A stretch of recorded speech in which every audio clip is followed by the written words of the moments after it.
famous for its university and the thousands of students that come here and call it home.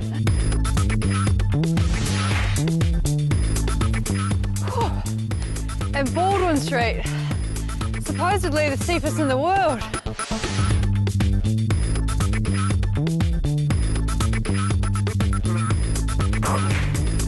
And no visit to the Edinburgh of the South would be complete without coming here to the incredible Larnac Castle.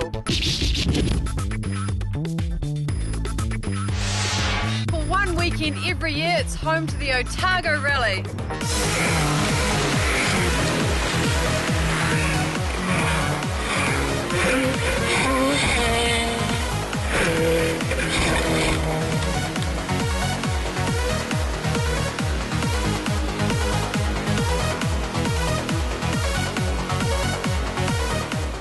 Coming up this week on Rally Nation, we preview Brother Rally New Zealand. Check out some cool cars from Rally Otago. We put a WRC co-driver under the grill. Give you all the tips on spectating, and of course, check out the highs and lows of Round 3 Rally Otago.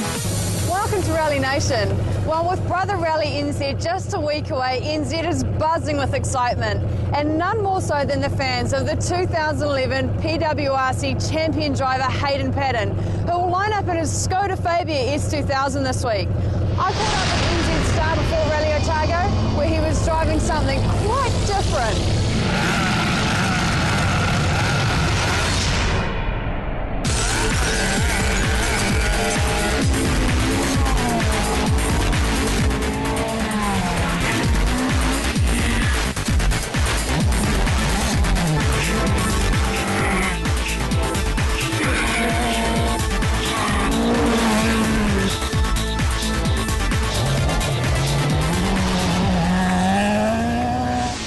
The question on everyone's mind, what's the S2000 like to drive? Oh, the Skoda's an incredible car to drive, really. It's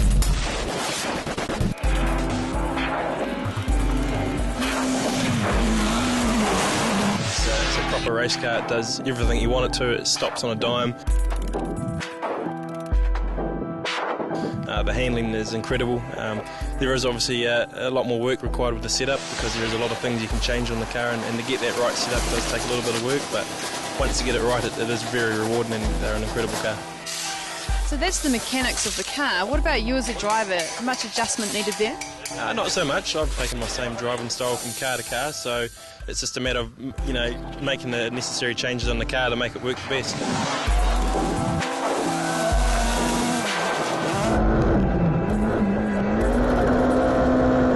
So where to from here? Oh, we obviously have a long season ahead yet. We still have 5 rounds left in the Super 2000 Championship, so the goal is to try and win that, and also to be able to be quite competitive against Sebastian Ogier, who's in the same Skoda as us. So it's a long way this year, and then hopefully try and move into a World Rally car for 2013. So coming home must be a bit of fun. Oh, it is. There's nothing like New Zealand roads. They are the best roads in the world. No matter where you go in the country, it's basically like a motorway on gravel compared to a lot of places we go, and it's definitely the most enjoyable roads to drive on.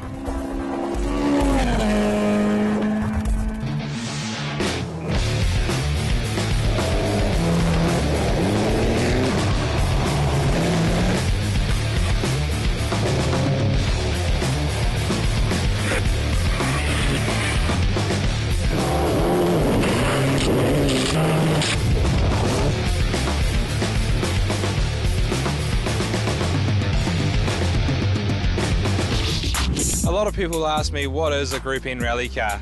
This Group N car here is based on this production model that you can buy from your local Subaru dealer right here. Of course, there is some major difference with the Group N rally car. First of all, there's nearly 40 metres of roll cage tubing inside this car to keep us safe in the event of an accident. Also racing seats, our racing steering wheel, because of course we don't want the airbags going off on the stage. Unlike the WRC cars, we are very limited in what we can do to these cars. The engines are as you would find in the road car. In fact, we're even more disadvantaged in the fact they put a turbocharger restrictor in front of the turbo to limit our power output. One of the things we can change with the rally car is we can put our own shock absorbers and spring setups in the car. Now, as you can see, the rally shock absorber is a lot heavier duty to handle with the rigours of motorsport. a standard shock will only last sort of one stage in the car, so this here will last us a whole season. So essentially, the Group N car is as close as you'll get to this production car here that you can buy off your showroom floor at your local Subaru dealer. Apart from this car here is around $46,000. To get into the rally car, you're going to need to spend over $200,000. Well, it's a tad bit chilly. It's the middle of the night, but night rally makes for great spectating. Isn't that right, guys? Yeah! Rally Otago started with 3 night stages, and it soon became clear that experience was going to count. Richard Mason took an early lead, and after 3 stages had extended that to 56 seconds. Chris West made a rookie error and didn't set up his lights correctly, losing over 30 seconds. Emma Gilmore lost time with a stall on stage 3, and championship leader Alex Kelsey was finding night driving a whole new challenge. Crunch and I had a bit of trouble gelling the notes together in the dark. It's just like a totally different kettle of fish. The competition was a lot closer on the opening daylight stage, but the damage was done as Mason could now easily defend his lead. On the following stage, Alex Kelsey was doing his best to catch up and made a dramatic exit from the rally. Fortunately, both Alex and co-driver Raymond Bennett were okay, more than can be said for the car. Mason continued to lead over the afternoon, despite moments like this. And he wasn't alone, as the drivers all took turns at doing some airtime over the stages. On day 2, it was clear from the start that Mason was going to be hard to beat. While West had increased his pace and started to win stages, that 53-second gap was too big. Mason looked set for a perfect score when he smashed the stage record on the power stage Cooley Bush. Sloane Cox's day ended with another fire, and Dave Strong found a tree in the wrong place. Ouch! West held the day 2 lead going into the monster 45k Berwick stage. Matt Jansen improved to 4th place behind Emma Gilmore, but West broke his car again, with gearbox linkage causing problems. West would struggle to hold on to 2nd overall. But it was Richard Mason who won day 1, the power stage day 2, and overall to take the Brian Green Property Group New Zealand Championship lead. Richard Mason now leads the championship on 90 points. Alex Kelsey hangs on 51 in 3rd, but Chris West languishes in 5th on 44. And we'll have the highlights from the classic rally later in the show. But coming up after the break, we go on the road with Emma Gilmore as she explains how recce works.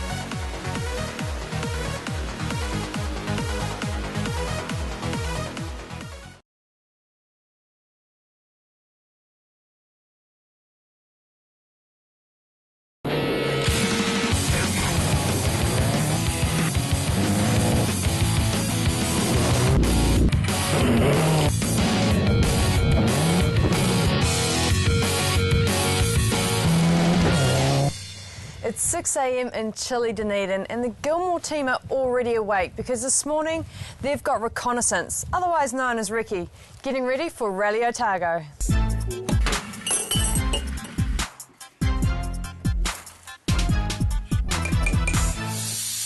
So this morning we head out and we drive over all the stages that we're going to race on this weekend. It's actually a really important part of the weekend. It's probably just about the most important part of the weekend, because if we don't do a good job of writing pace notes, then we won't be able to drive fast come the weekend, and it turns into a very frustrating experience. So it's almost a little bit tougher in some ways, because you've got to keep your concentration for so long, because we're just driving at ordinary road speed, and it can be, you know, like a 12-hour day, and you've just got to always stay focused and always be describing the road as best as possible. Morning. Morning. This is Anthony, my co-driver. Very important part of the team. So Anthony basically is the office manager inside the car. So when we're out doing the stages, I'll be describing the road, and Anthony will be writing in his own shorthand so that he can, when we come back at speed, read the notes back to me at perfect timing. So really important part of the team. And once we finish recce this afternoon, Anthony then has a lot of hours of work going back through and tidying the notes and doing all the preparation prior to the rally.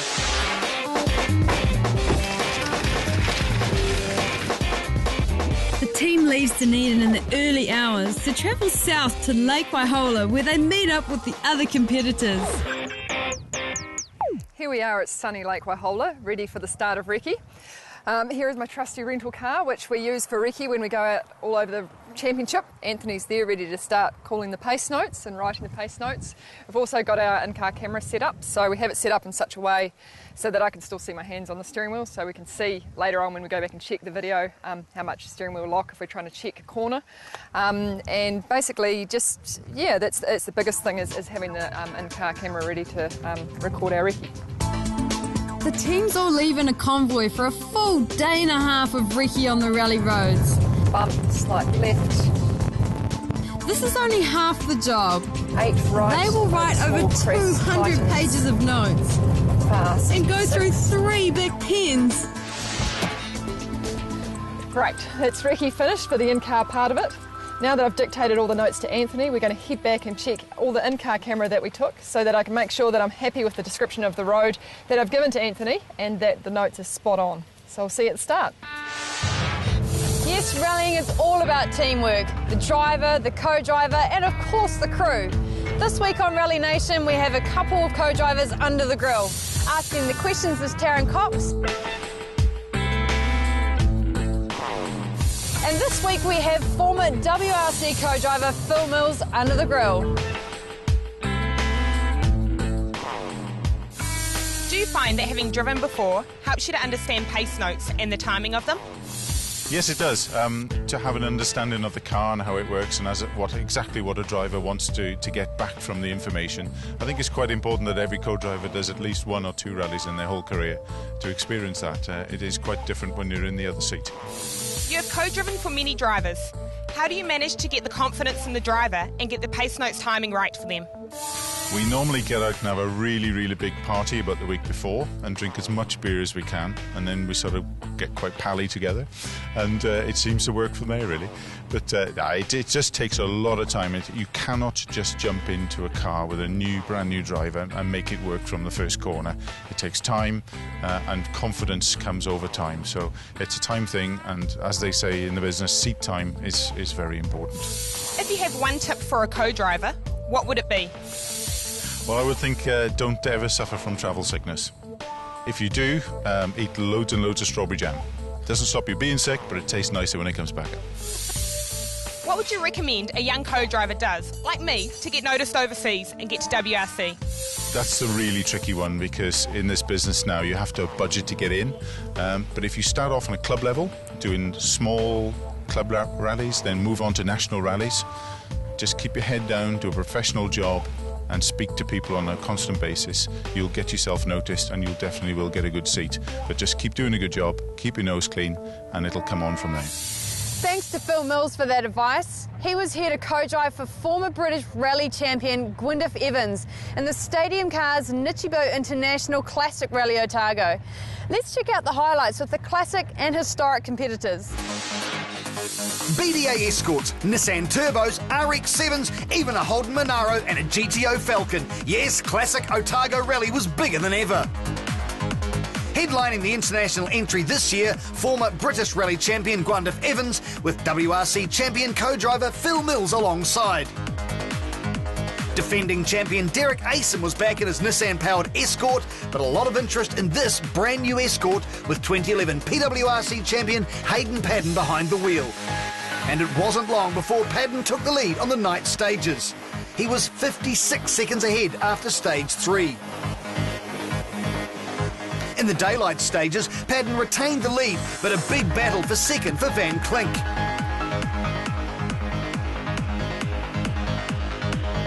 But for sheer spectacle, it was hard to beat the V8 battle. From Australia, Keith Callanan and his Holden Monaro.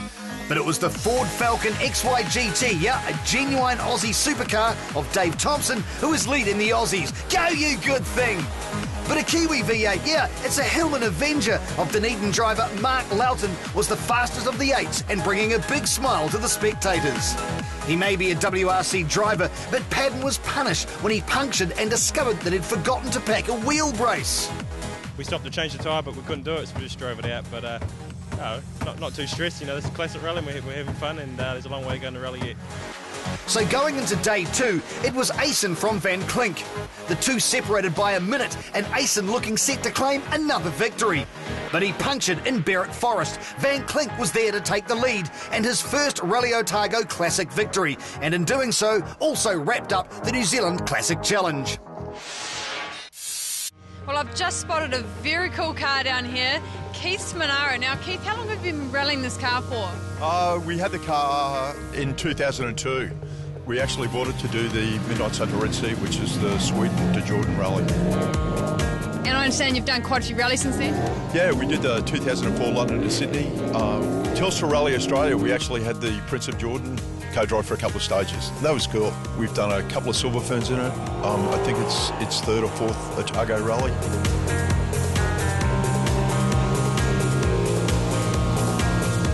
I've got to ask, why a Holden? What made you want that? I'm a Holden dealer. I'm from Mackay in Queensland. And HKs were sort of around when I was young and always thought they were a great thing to have. How about the engine side of it? How much power have you got there? An obscene amount of power. It's a 350 Chevy that's been stroked, and I honestly don't know stroked to what. The mechanics won't tell me. But yeah, it's got plenty of grunt. It creates a lot of interest wherever it goes, and it is fun to drive even though it's scary. So yeah, we'll just leave it as it is. Hopefully on all four wheels. Coming up after the break, a very cool car, and we give you all the tips on spectating as we preview Brother Rally NZ.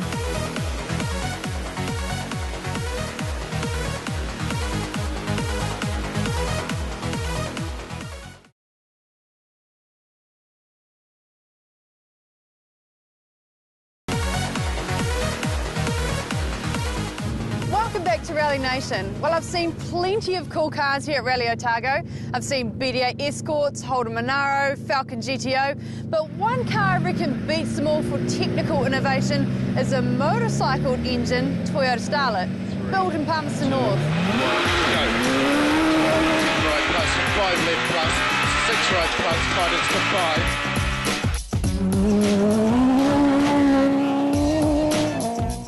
Tony, this isn't your everyday Starlet, is it?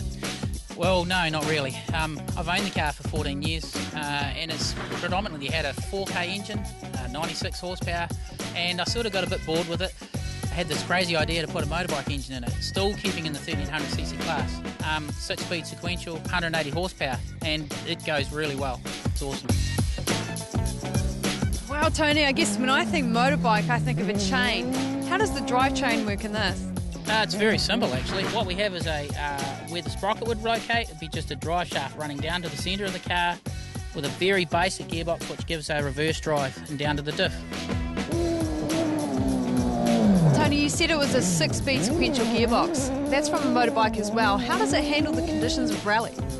It's been extremely good actually. The biggest problems I had were the dogs and the gearbox themselves, and I started using a rod system with the gear shift itself. And it used to put a lot of force on the dogs, wore them out excessively very quick. So I've actually changed from a rod system now to a cable on my gear shift, and it's been extremely strong. Tony, the innovation doesn't just stop with the engine and the gearbox though, does it? I mean, looking under there, that's not standard. No, it's not. Coming from an engineering background, I'd sort of like to fiddle with things a little bit. The shock absorbers have been one big part that I've put a lot of effort into lately, and I've been lucky enough to work with a company in America called RG3. And they've certainly designed a really good shock for this type of car, real drive car and this weight of car. And I've just built the hardware myself, machined them up, and he supplied all the technical piece and revalved it for me and made new pistons and adjusters. And yeah, they assembled them, and yeah, we've done a small amount of testing, and it's, early days, but it's going good. So we say goodbye to Dunedin and Rally Otago for another year, but starting this Thursday, it's the WRC Brother Rally NZ World Championship of Rallying, which comes here to Auckland. And this is Rally headquarters at the Viaduct Event Centre, where you can come and meet the WRC drivers and cheer on Kiwis like the PWRC World Champion Hayden Padden as well. So let's ask the drivers about their favourite stages. Brother Rally New Zealand starts this weekend, and on Friday the cars head south to the Raglan area. Spectators are best to head south on Highway 22 to Raglan and head down Ruapuke Road to the prime spectator point on Whanga Coast. Hi, I'm Hayden Padden, driver for the New Zealand World Rally team. I'm really looking forward to Brother Rally New Zealand and one of the key stages, Whangaa Coast. Day 1, repeated twice, one of the most difficult stages to master. A lot of changes of rhythm, and this stage is where a lot of time can be gained. You can then head back the way you came from and intersect into Special Stage 3 down Ruakiwi Road. Hi, I'm Richard Mason and I'm looking forward to Brother Rally New Zealand. My favourite stage is Te Akau South. If you are quick, you can then head north again to Special Stage 4 up Waimai Valley Road to the prime spectator position. Remember, these stages are run twice, so you have heaps of opportunities to see all the field. On Saturday, the cars head north to Whangarei, head straight for Paparoa, and at Stage 10, there is prime viewing at the start, or head up Tokatoka Road for mid-stage viewing, watch all the cars here, and then head back to Mongatoroto and intersect at the top of Doctors Hill Road for Stage 12.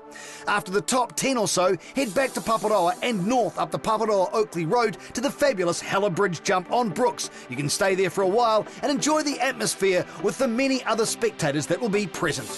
Hi, I'm Emma Gilmore. My favourite stage on day 2 of Rally of New Zealand is Brooks.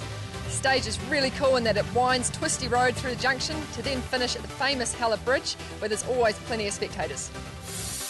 Head north to Moriwhahi and then west towards Pekawahini to intersect into Stage 15, Girls High School, the last stage of the day. I'm Matt Jansen. I'm looking forward to the stage Girls High School at the 2012 Brother Rally New Zealand.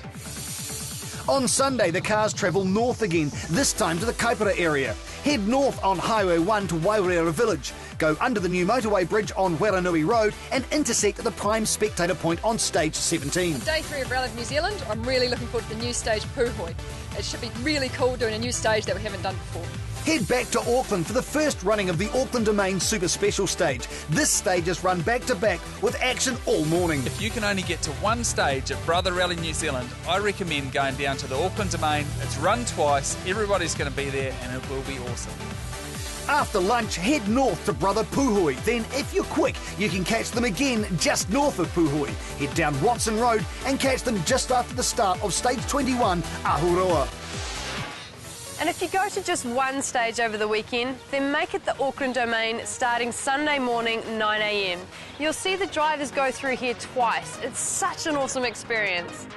I'll be back in 2 weeks with the highlights of the New Zealand drivers from the Brother Rally New Zealand. I'll see you then.